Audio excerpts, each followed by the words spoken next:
Can I have a motion to reopen the meeting? Moved Councillor Kavanagh, seconded Councillor Gilders.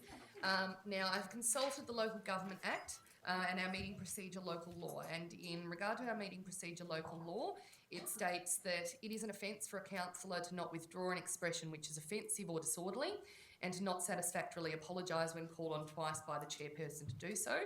So first of all, I'll ask Councillor Ratnam to clarify what the statement was that she found offensive or disorderly. Do you know the specific wording? Yes, I think the specific wording was in reference to the dialogue that was occurring. I think Councillor Teddy was interjecting Councillor Kavanagh when he was on his feet, speaking to the motion, and he made reference, I think, to something about that happened in the past, and he said it must be your age. Okay. So insinuating that, yes, there's a loss of memory because of age, which I think is very insulting. Okay, so it must be your age is the wording that Councillor Ratnam feels was used. Councillor Teddy, do you want to dispute whether that's the wording that was used? Yes. Okay, and what wording do you believe that you used? It must be age. It must be age. Mm-hmm. Okay. Like a fine wine. How different is that too? I think Councillor Teddy is implying that he wasn't specifically referring to any councillor. Do we need to look at the video Must be age. No, we don't. replay? Okay. Sorry, can I just clarify? Yes. If the words were "it must be age," it was directed to Councillor Kavanagh, so it must be age, i.e. your age. I mean, I think we can all comprehend the intention there. It wasn't everyone's age. It must be age and not the Age newspaper. So I think we can all agree, and I'm open to my other councillors here, but I think basic comprehension will reveal that that's what the intention was, which I think is insulting. All right. Based on the fact that another councillor still believes the statement to be offensive or disorderly, even in spite of the fact that a councillor was not specifically referred to, I will call on Councillor Teddy to offer an apology. Nope. No, if you're called upon twice to offer an apology, will you change your view? I will advise you that if you do not offer an apology, it may result in 5 penalty units being deducted, which equates to a fine of $738.05. Are you sure you don't wish to offer an apology? No, and also, what's the mechanism to actually find out exactly what I said, who I was looking at, and who is the authority on that? And if it's yourself, don't you need time to actually do that? Yes. I would like to view the video of the meeting prior to making a decision on this and prior to making a decision to withdraw 5 penalty units from Councillor Teddy. Based on that, I'm going to determine that we're going to defer the item until I've had an opportunity to review the video footage of the incident, and we will return to it at the next council meeting once I've reviewed the video And footage. just on a further point, does our code of conduct actually reflect what is offensive and non-offensive in terms of, does it actually have some scope, some clarification, I think is the best word? This is in relation to the meeting procedure local law. There is no specific representation of what is considered offensive in the meeting procedure local law. Local, Okay. A code of conduct is a separate procedure which any councillor can choose to undertake, as you would be aware. So based on this, I'm going to choose to defer the item until next council meeting when I've had an opportunity to review the video footage of the incident and come back to council with a determination of whether it's offensive. So I'm going to move back to the debate now and remind councillors that we have been debating this item for over an hour. We're still on sporting ground naming policy. Is there any further debate on this item before I put a motion? Sure. Councillor Tapinos. I rise to speak in favour of the motion being proposed. And there's been a lot of discussion in this chamber already. And I feel that at some point we probably got, as councillors, carried away in our discussions, particularly about what it means and the impact it will have. For me, I stand here and I stand with the clubs. And I've spoken to many clubs who have said that they could use this additional money. And if that means being able to improve the facilities, and that's what it does mean, then that's a good thing. I must say that there has been talk about players being paid or not. and at various times I've agreed with people speaking in favour and other times not agreed with people speaking against. So I'll put my two bobs in as well. I don't support clubs necessarily paying players. I think as a community we should be supporting community sport. For me, it's about encouraging young people to participate in sporting clubs. It's about encouraging them to be active and encouraging all those other social elements that come with belonging to a community club. It's not about the payment of players or not, because there are guidelines in this policy, and the guidelines say quite clearly that it is to go, the money is to go to infrastructure improvements. So in a way, it's our money, because we are responsible for infrastructure improvements. So the money is going to the club, but yes, they are contributing with it to our assets. And the need is huge. I note in City Oval that there is proposals for, I think, $3.6 million over the next 4 or 5 years to improve their grandstand. And I say, I don't know where that money's going to come from in a rate capping environment. I really don't. And it's only one of many needy clubs. So effectively what is occurring is this small sum is a contribution to that project. That's the reality. It's not, in my view, privatising it or barring people or say exclusive access. It's not. In many ways, it's the opposite. It's improving facilities to encourage active participation by our community. So whilst I say, and there's been many passionate speeches tonight, that what this means, I say this means more money for our sporting clubs, which is going to be more facilities, more access to sports infrastructure and sporting opportunities for our community, and that is a good thing. I know that there's been so much debate, but it's probably only going to resolve in one real proposal, and that is more or less across the road. And I know, and I would be feeling quite awful if there was a prominent member of the community who was named by that pavilion, but I don't think there is a Mr. or Mrs. City. So I think we're okay on that front. But at the same time, I do feel that we need to be conscious of that point. Community members that have served our community for over the last 100 years and have things named after them, that should be a point where we should be sympathetic towards, and I hope that the clubs and the council will in the future. Thank you, Councillor Tapinos. Is there any further debate before I allow the mover of the motion to close the debate if he wishes to? No? If not, Councillor Yildiz, do you wish to close the debate? Well, look, I think we need to vote on it. Honestly, I can keep going on, but I think we've had enough discussion. It's only taken about half an hour, so let's just... It's taken over an hour. Well, let's just put it to the vote. Thank you, Councillor Yildiz. I'll now put the matter to the vote. All those in favour? All those opposed? I call for a division. Yes. Division has been called, so all those who voted in favour of the motion, please raise your hand so it can be recorded.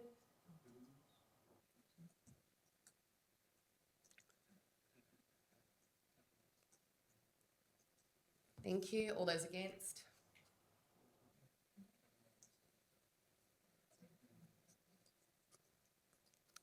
Thank you. We'll now move on. I'd like to move a procedural motion that we end the meeting because it's 10 o'clock. Okay, procedural motion has been called that we end the meeting as it is 10 o'clock. Nothing All those in favour? All those against? 2, 3, 5. I declare that lost. DSD 2115. As it's 10 o'clock, I require a motion to extend the meeting by half an hour. Moved by Councillor Bolton. Somebody to second. Procedural. I'll have to do that second. Oh, it's God. seconded Councillor Yildiz. All those in favour? All those against? Declare that carried. The meeting is extended to 10:30.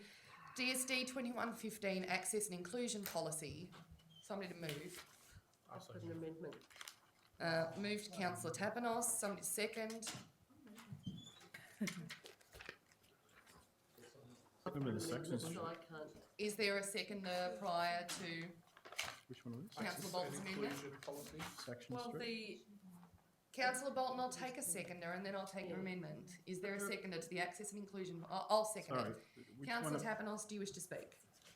I rise to move the recommendation for the access and inclusion policy. Councillors, this is a policy that's been long held by council and is up for review. It's a policy that's delivered many good outcomes and focuses very strongly on our multicultural community, but also many other aspects, including our elderly citizens and people with disabilities.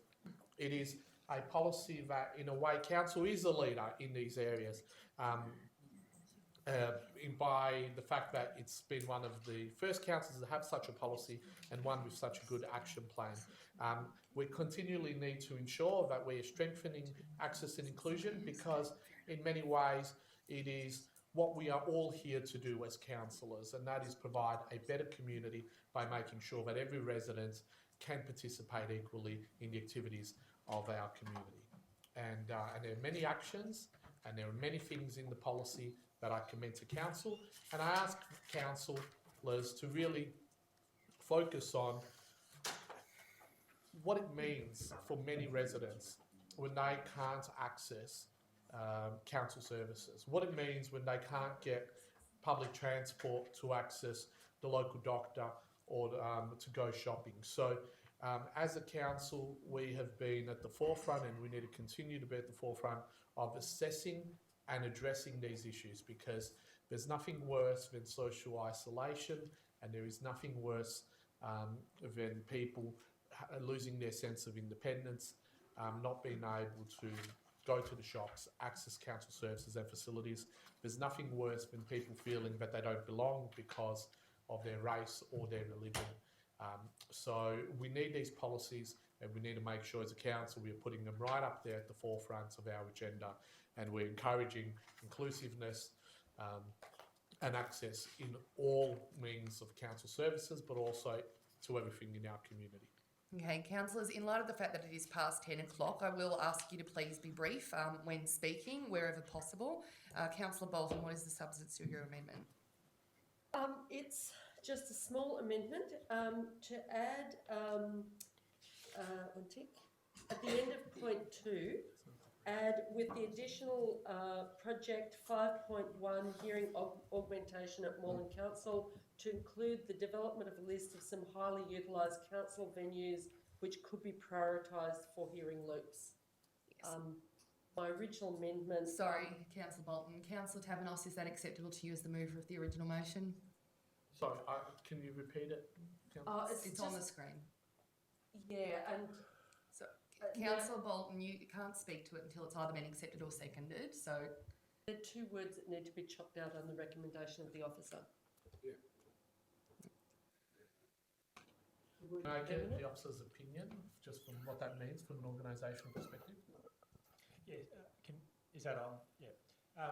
Through the Mayor, the proposal is to remove the words permanent and installation on the basis that the advice from the team is that mobile hearing loops actually provide a better solution than permanent hearing loops because they can be accessed from people with hearing difficulties as well as people who use hearing aids. The permanent fixed hearing loops don't provide that same flexibility. So it's just an amendment to remove the word permanent and installation, so there would still be a list of venues to be considered for hearing loops.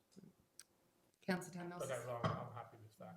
Okay, so it will form part of the substantive motion in that case. Is there any further debate on this item? If not, I'll put it to the vote. All those in favour? All those against? I declare that carried. Councillors, I note that there is some sentiment towards finishing the meeting potentially at 10:30. There are 7 reports that we need to get through this evening. Well, now we've got through access and inclusion at 6. They are... Oh, no, we've done that. Mr. Mayor, are we able to vote some of these on a block? Certainly. There's not I'm just going to many advise amendments. council what the remaining items are that we need to cover this evening. Yep. And then we'll possibly move those forward, and then we'll deal with the remaining items, possibly en bloc. They are DED 4615 33 Saxon Street, Brunswick Preferred Tenants Update. DED 4715 Environmentally Sustainable Development Unit.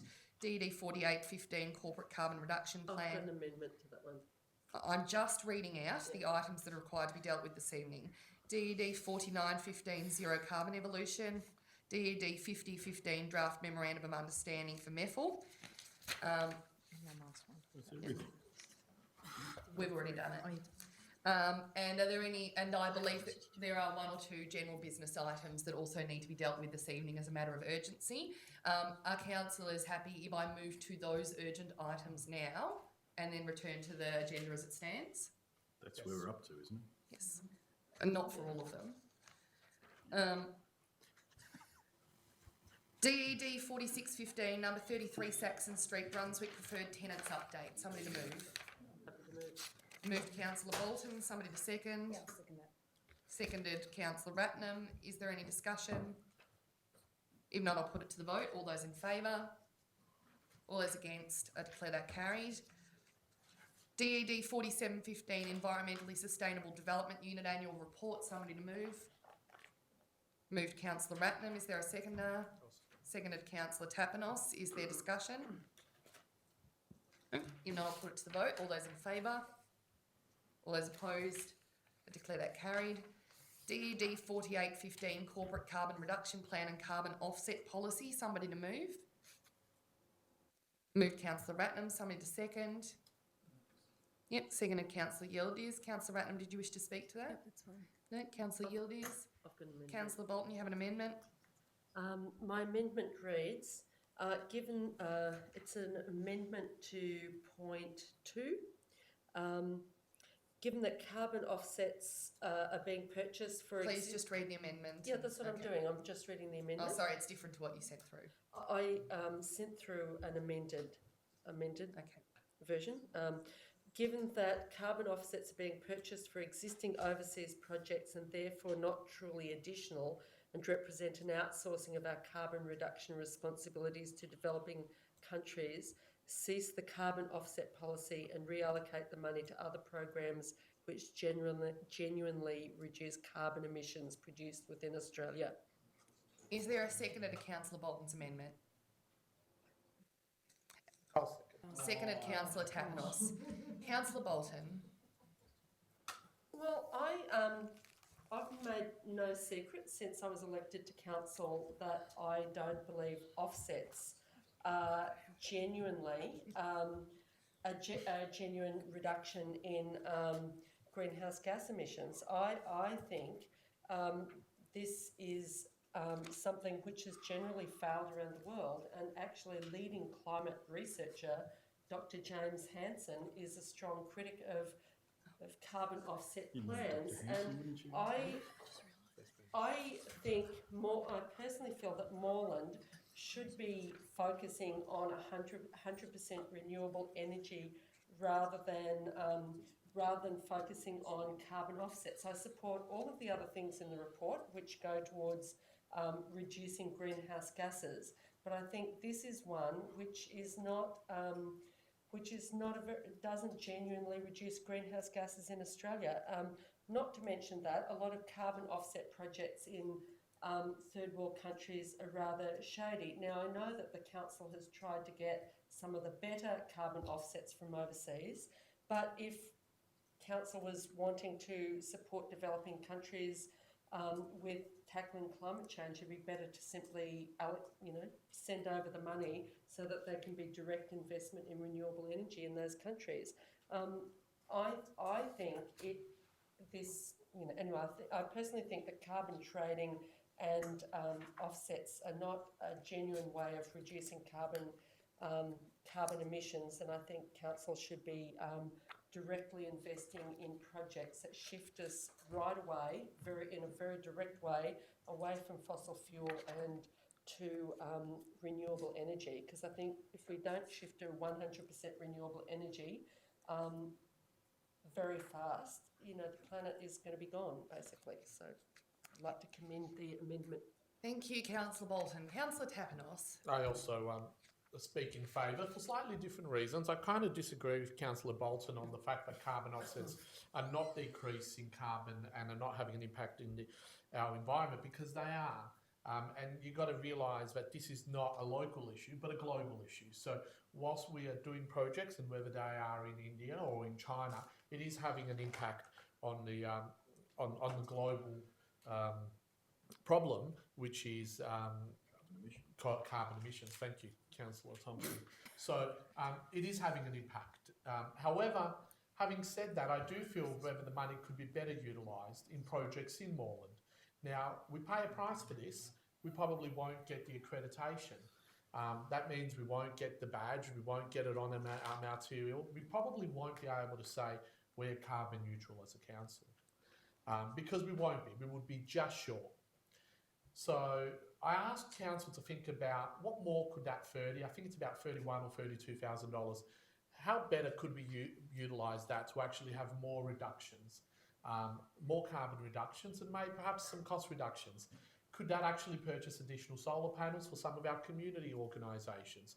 Could that go into other projects that would deliver not just a global reduction and solve at a very minute level this problem, but also have an additional benefit in our community as opposed to investing abroad. So I support this amendment on that basis, and I do think that I'll be willing to sacrifice the badge, the logo, the ability to be able to say we are carbon neutral, because that's all it is.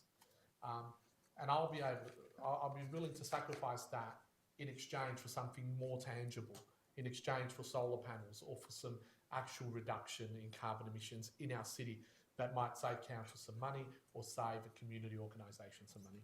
Thank you, Councillor Tapinos. Is there a speaker against the amendment? Speak against the amendment. Well, I'm very concerned with the direction of the conversation. This conversation has occurred before, and this report clearly specifies and details some of the rationale behind why we continue with some offsets. Very minimal, mind you, very, very minimal as a percentage of how much we invest directly in renewable energy projects, for example, through the carbon management strategy and the community climate action plan. So we're talking about a small amount relative to how much we're investing. And as the report says, international offsets provide opportunities for poorer developing countries to fund renewable generation and innovative energy generation projects. Australia has a key role to play as a global citizen, and one opportunity to support developing countries is through the purchase of carbon offsets. So I'm quite surprised at some of the arguments that are being made that, it's just a flawed industry and therefore we shouldn't be investing.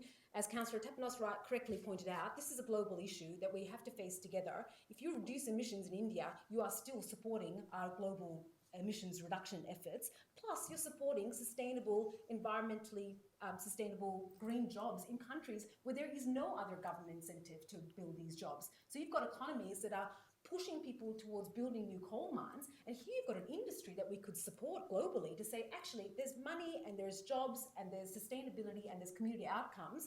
Let us as a good global citizen invest in those projects. I know of projects in Laos and India and Sri Lanka where they're pressured by the Chinese government to build coal mines, and instead they know there's a carbon market there. They can invest in renewable energy projects, and it's moving them away from those options because they actually have a genuine option for building local jobs for people that are both sustainable and economically viable. So I think we do have a responsibility globally. I know there are big issues to talk about at council, but I think to say the whole thing's flawed is almost like saying this. It seems to me a very similar argument to what the federal government is making in terms of we've got to do direct action because things like carbon pricing and some of the more sophisticated mechanisms that are actually going to lead to transformational change. I'm not being supported because we have to directly invest and plant the tree. That's the only way we can bring down emissions. That's a very flawed argument. If you say the only way we can help is if we see that directly happening in our patch, we go down the slippery slope that the federal government has now gone well down to dismantle some of the real reforms that were made and move towards direct action, which we do know is not going to be very effective. Thank you, Councillor Ratnam. Is there any further debate on this issue? Yes. Councillor Bolton may close the debate. I move the motion be put. We've had enough Okay. discussion on this. I'd like to. Yeah, I move the Councillor motion be put. Kavanagh moves that the motion be put. All those in favour? That's it. All those against? I declare that carried. The motion will now be put. We are voting on Councillor Bolton's amendment to the motion. All those in favour? Councillor Tapinos, you seconded the amendment. Yes. I'm in favour. All those against? Thank you, Councillor Tapinos. Declare that lost. We'll now move to debating the substantive motion. I dropped my pen. Is there any further debate on the corporate carbon reduction plan and carbon offset policy? I hope you've got an Not, I'll put it to the vote. All those in favour? All those against? I declare that carried.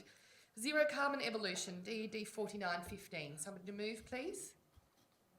Moved Councillor Ratnam, seconded Councillor Gildiz. Is there any debate on this item? I'll put it to the vote. All those in favour?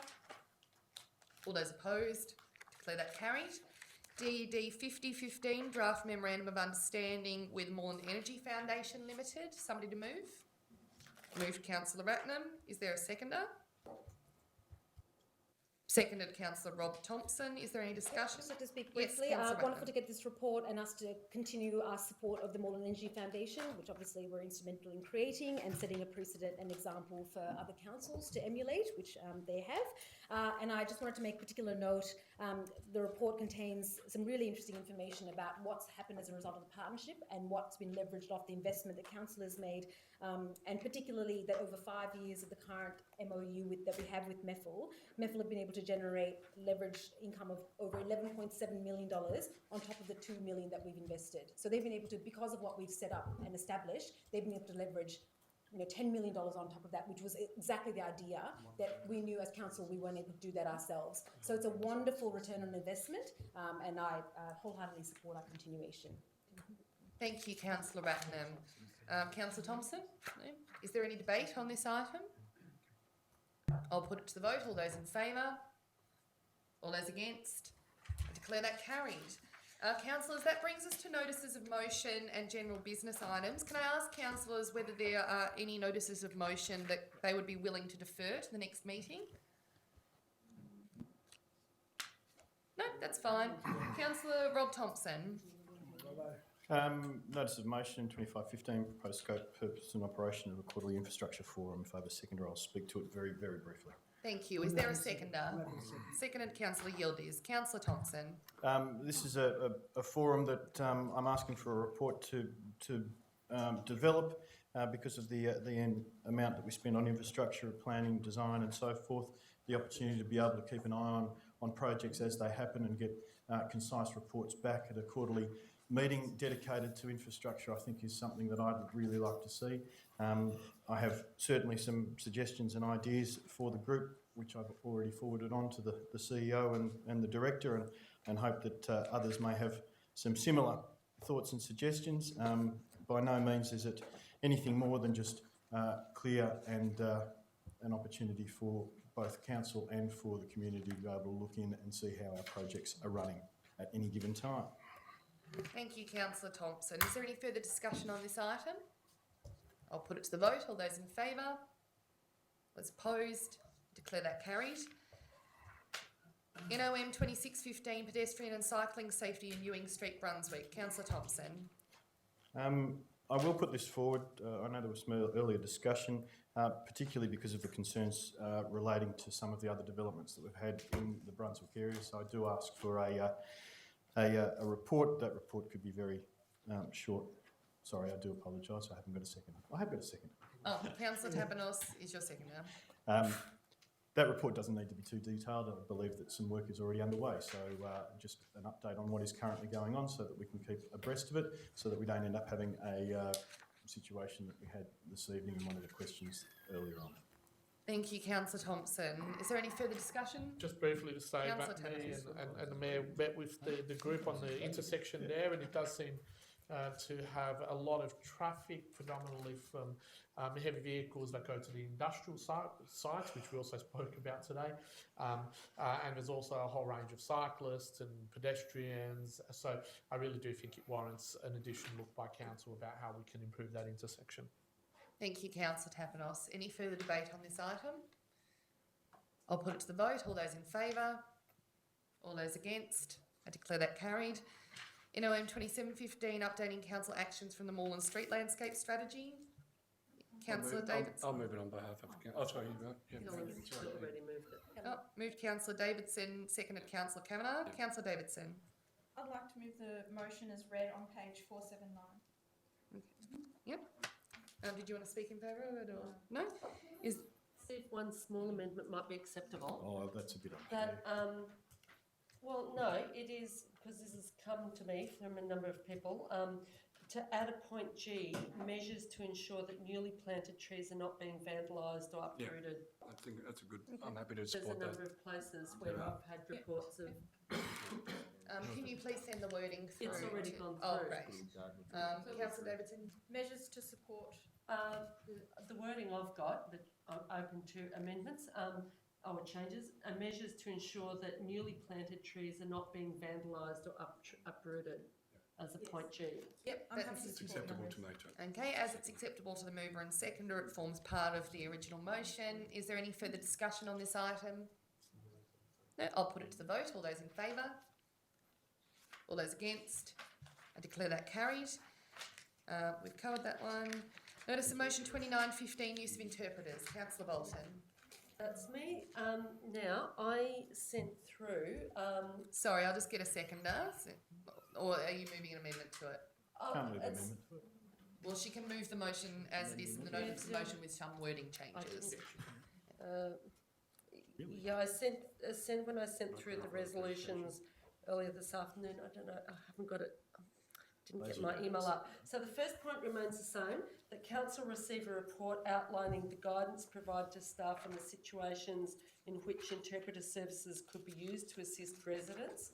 And then there was a second bit that formal letters from the council have include a section. I haven't got the exact wording in front of me. It's on the screen somewhere. The council receives a standardised section on all official letters which is translated into the main languages that if residents don't understand the letter / notice, they can dial a number within the council for assistance in explaining the documents sent to them via an interpreter service. Yeah, that's my motion. Don't we have that already? Can I move a procedural motion that this motion be laid on the table, put on the table? Okay, procedural motion that the motion be laid on the table. There's no motion yet. There's no second. no It motion. doesn't have a seconder, so I can't take the procedural motion until there's a seconder. A seconder. The So motion is- leaving residents to not understand what's Motion going is on in moved. meetings. Motion is moved. Is there a seconder? Can I second Councillor? Seconded councillor Yildiz. Yep. Procedural motion. to put it on the Procedural table. motion that the item be laid on the table. All those in favour? Ask some All those questions and against? see what we currently do. In the meeting, didn't know what was going on because there's no interpreter. I It'd be declare nice the to know what we procedural do. motion carried. It's unbelievable. Notice of motion 3115, commemoration of anti-conscription referendum. Councillor Bolton. Well, this motion is that council receive a report canvassing the most appropriate options for activities to mark the 28th of October 1916 conscription referendum and anti-conscription campaign, including the possibility of partnering with local organisations. Seconded councillor Kavanagh. Councillor Bolton. I'll speak briefly, but I think this is an incredibly important event for us to mark. Brunswick really was the centre of the anti-conscription campaign. Brunswick and Coburg residents voted heavily against conscription in the two conscription referendums. That St Ambrose Hall was a major organising centre in Brunswick. Young trade unionist and later Prime Minister John Curtin was leader of the campaign or one of the leaders, and spent time in Pentridge Prison as a conscientious objector. Local Labor MP Frank Anstey, after whom the station is named, was spokesperson for the Australian Peace Alliance and was a campaign against conscription. Principal Brunswick Girls High School and suffragette, led the women's anti-conscription campaign. So there's a whole lot of links historically that a lot of residents wouldn't be aware of. So this is just a fairly basic motion because a number of residents have started to get together to think about what could happen in the municipality around this issue, and some suggestions from residents for commemorative activities could include, I'm saying could, this isn't part of the motion, an annual lecture, a Moreland Peace Prize, commissioning someone to document the local history of the anti-conscription campaign, an exhibition of artwork and posters, a peace concert, a walking history tour around sites of significance in the campaign. And there's a definite clear link with Coburg as well, especially Pentridge Prison, where there are a lot of conscientious objectors and political prisoners jailed. So it's really just basically to get the ball rolling for a report on canvassing appropriate options for activities. Thank you, Councillor Bolton. Councillor Kavanagh. Just briefly to say that I support this motion because exactly what Councillor Bolton claims there is correct. I do think that it's worth mentioning, I know he wasn't a Moreland resident, but Archbishop Mannix was leading in the campaign against it, and my grandparents who lived in Brunswick at the time and went on to be the member for Carlton, which included Brunswick, was the Secretary of the Tobacco Workers Union at that stage and was a leading advocate against it. I mentioned Belf Park before, just to say that Belf was mayor in 1917 in Brunswick when he was chairing a council meeting, and a telegram arrived to say that his son had been killed on the Western Front. And his son actually played 3 games for Carlton as well prior to being enlisting. And so anyway, I don't know. Park. Anyway, that's enough. Thank you, Councillor Kavanagh. Is there further debate on this item? I'll put it to the vote. All those in favour? All those opposed? I declare that carried. I'd like to move a procedural motion that we move to confidential business. Procedural motion that we move to confidential business. We It's do. a really important motion on the table. We said Bride we Street. finish at 10:30. It's 10:28. Yeah, I'm happy to We've got second that. an important item. Okay, there are some time-sensitive general business items, but I'll put it. It's a procedural. All those in favour? Going to confidential. Yeah. All those against? Declare that lost. I just wouldn't mind dealing with this one. Notice of motion 3215, task force to deal with the issues in McBride Street, Faulkner. Councillor Bolton. My motion is one that council resolve to establish a task force to systematically work through the multiple issues relating to the industrial units which are affecting the residents of McBride Street, Faulkner, including noise, fumes, breach of permits with regard to hours of operations, inconsistencies in permits, semi-trailers backing into residents' driveways, trucks blocking the street, damage to driveways and footpaths, and unloading trucks onto the street. In addition, that the task force make use of video and photographic footage of the problems in the street, such as oversized trucks, damage to footpaths and driveways, to build a more complete picture of the problems being experienced by residents. Councillor Bolton, you don't need to read the whole motion. You can just move it. Is there a seconder? Seconded, Councillor Kavanagh. Councillor Bolton, did you wish to speak to the motion? Just to say that the issues in this street are very complex, as I think are starting to be recognised by a number of councillors and officers. I think because the issues cross departments, this is an effort to try and bring it together to facilitate collaboration between officers in different departments that are dealing with the issues, and also to give the residents some assurity that, or confidence that council is seeking resolution to these matters. Thank you, Councillor Bolton. Councillor Kavanagh. I'm No? happy to Is there any further discussion? I'll put it to the vote. All those in favour? All those against? Declare that carried. Can I move that we do move to confidential items now, please? Okay, there's a procedural motion that we move to confidential items now. All those in favour? All those against? I declare that carried, and we'll now move to confidential business items. I declare the meeting closed to the public. Thank you for joining us. I do apologise. No, that will provide you with Faulkner's Council turned into a Starbucks. Can I have a motion to reopen the meeting to the public? So move Councillor Tapinos, seconded Councillor Yildiz. All those in favour? All those against? I declare that carried. The time is currently 10:30, so I require a motion to extend the meeting by a further half hour to Just briefly, can I ask a quick question? Is there any, is it general business items? general business. That are time sensitive? I would like to move mine in relation How to many John are Faulkner's time house. sensitive? Mine is time One's about sensitive. submission to bus review 15. Bus review, which is also time sensitive. Okay, How many are there? just two. Let's just go. Is anybody else's There's time 4, but we've sensitive? taken 2 off the table. Is anybody else's time sensitive? It has to be done before the next meeting. Can we move? No. Can we move an extension of 15 minutes? The interpreter's Sure. time sensitive. Can I have a motion to extend the meeting by 15 minutes? Moved Can I go- Councillor can I Rob go- Thompson. Is there a second to Councillor Rob Thompson's motion? Say 10. What's his motion? 15 minutes. To extend the meeting by 15 minutes. Yeah, I'm happy to second. Seconded Councillor John Kavanagh. I'll put that to the vote. All those in favour? All those against? I declare that carried. Councillor Tapinos, you have a time-sensitive general business item? Sure. Better be good. Mine was emailed. It's a good news story. It's about the Hope Street bus, and I'll just read it and see if there's a second.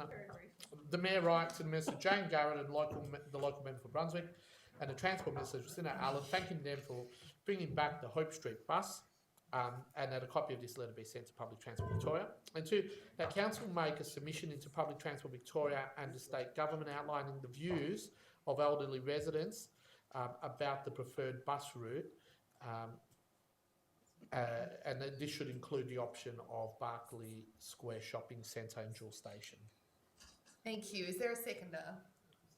Yeah, Seconded, Councillor Gildiz. Councillor Tapinos? I know, councillors, it's late, but I just ask you for a second to reflect on what a big win this actually was. When the bus went, no one, not even I, not even Shane McDermott, who's been running this campaign, thought it was come back, and it has.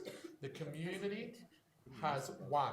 It won with the East-West Link, and it's won again. I know it's a different scale, but still, try telling that to all of those elderly people on Hope Street whose this service is important and integral for their sense of independence, their ability to go to shops, to the doctor, and live independent lives. It is an important issue. Now, the route of where it goes is also important. And I'm not suggesting that we propose something here, but I know that PTV is undertaking consultation, and I want council to work, officers to work with perhaps the ward councillors and the community to put in a small submission about the preferred route. And I think it's important because we are talking about an area of our city which includes elderly people, but also includes people from diverse backgrounds. And I've been on the Hope Street bus many times, and I've been to those meetings, and so has Councillor Bolton and Councillor Ratnam and Mayor Hopper. And you see the diversity in the room. Now, it's difficult for these people to put in submissions. It really is. So I think this is a role council has, to bring their views together, collate their views, and to put it forward. So that's what I'm seeking with this motion. Half minutes. I've got an amendment based on the organiser of the campaign. Yeah, I think I've got this. Okay. Shall I take the amendment first, or I'll take the amendment from Councillor Bolton? I was contacted by Shane McDermott, the man who really got the campaign. Can you please put your amendment? Oh, okay, really just to delete the second point, and I'll explain why if you... Yeah. Okay. Is there a seconder to Councillor Bolton? Yes. Seconder, Councillor Kavanagh. Councillor Bolton. The only reason I'm doing this is because when I saw the motion at first, I thought that seemed fine and fair enough. But the person who really was the initiator of the Hope Street and has seen this campaign all the way through, Shane McDermott, contacted me to say that he was worried about the putting in a destination of Berkeley Square Shopping Centre and Jewel Station. He said that he and a number of other residents are worried that if council puts in this submission, Public Transport Victoria then goes out for some consultation about a new route, that then they may not get the bus back this year, and they really want the bus back this year. He said that when Lambros or Councillor Tapinos raised the idea at the meeting the other day, he said there was sort of just lukewarm sort of murmurs. It wasn't really I arrived late, so I missed this bit, so I can't. It was unanimously supported that we include this point. Well, that was not what Shane McDermott told me, so he was very concerned and rang me personally, so that's why I'm moving this. Can I just recommend something that might be all-inclusive? That we stop point 2, but we still put in a submission, because I think it's important that we represent the residents' views, and we speak to Shane about the preferred bus routes, full stop, and the rest be deleted. Yes, and I think if that is encompassing your views, and look, I do think that some of those fears are a little bit misguided. There is a consultation happening. We don't want to see the bus delayed one bit, and I think we share in that. An anxious person. Doesn't need to be an amendment. Okay. No, it doesn't, no. We've changed the wording. Is there any further debate on this item? No? I'll put it to the vote. All those in favour? All those opposed? I declare that carried. I need a motion to move the chair to the Deputy Mayor so that I can So raise moved. my... Thank you, Councillor Kavanagh. Is there a seconder? Seconded, Councillor Bolton. All those in favour? All those opposed? I declare that carried. Thank you, Councillor Hopper. You have a motion? Yes, I have a general business item, which is that the Mayor write to the Heritage Council of Victoria and the National Trust of Victoria, CCing the Minister for Planning, the Honourable Richard Wynne, drawing their attention to the upcoming sale of John Pascoe Faulkner's estate, Bellevue Park, at 7 Oak Park Court, Oak Park, and encouraging them to consider procuring the property for public use. And if I have a seconder, I'll speak. Happy to second. Thank you, Councillor Kavanagh. So I've provided some background here, and I won't go into huge detail, but for those who aren't familiar with the property, 7 Oak Park Court, Oak Park is known colloquially as the Oak Park Mansion, but more formally as Bellevue Park. It was built by John Pascoe Faulkner, a very important public figure in 1840, and whilst the only remaining structure from that period is the stables, the mansion which stands on the property was built in 1880 by Joseph English. It's a hugely historically important property. It's totalled around 3,500 square metres. There's a large tract of land next to it. There are heritage controls in place at the site, and it is bounded by a neighbourhood residential zone. And so in the original newspaper article that ran in The Age, where the owner of the property said that he was hoping to sell it for up to $4.5 million to developers, with a proposal that they could easily fit 12 units on the site. That's obviously not going to occur. Being a neighbourhood residential zone, it's simply not possible. And we're still finding out further information about the heritage overlay and what that would permit in terms of further development. But even looking at some of the renovations that the current owner has undertaken within the property, he's added a pool, spa, sauna and gymnasium. He's tripped it out a little bit, and this is a beautiful stately home. Currently in the inner northern metropolitan area, we don't have a public house of heritage value for public access, much like Ripponlea in the inner eastern suburbs, or on a much larger scale, the Werribee Mansion in the outer suburbs. And this is a house that, with such significance to our community and to our history and heritage, would really make a beautiful contribution at a public level. So I think it's certainly worth writing to the state and the people who oversee heritage and its control, and encouraging them to consider purchasing it, seeing that we're not in a financial position to do so ourselves. Thank you, Councillor Hopper. Councillor Kavanagh. I endorse all the sentiments of Councillor Hopper, and can I ask the Director of Corporate Services, can I find out what they pay in rates? 3,500 square metres, I'll be interested to see what it's worth. Yeah. See, they think it's worth $4.5 million. I'll put that to the vote. All those in favour? I declare that carried. And I'll ask for a motion to pass the chair back to Councillor Hopper. Commend how with good hands it was in. Thank you. Seconded, yep. Seconded by Councillor Ratnam. All those in favour? I declare that carried. Thank you. Are there any further time-sensitive general business items that must be dealt with at this council meeting? If not, Councillor Kavanagh? No, sorry. If not, I'll take a motion to close the meeting. Move Councillor Thompson. Seconded Councillor Yildiz. All those in favour? All those opposed? I declare that carried.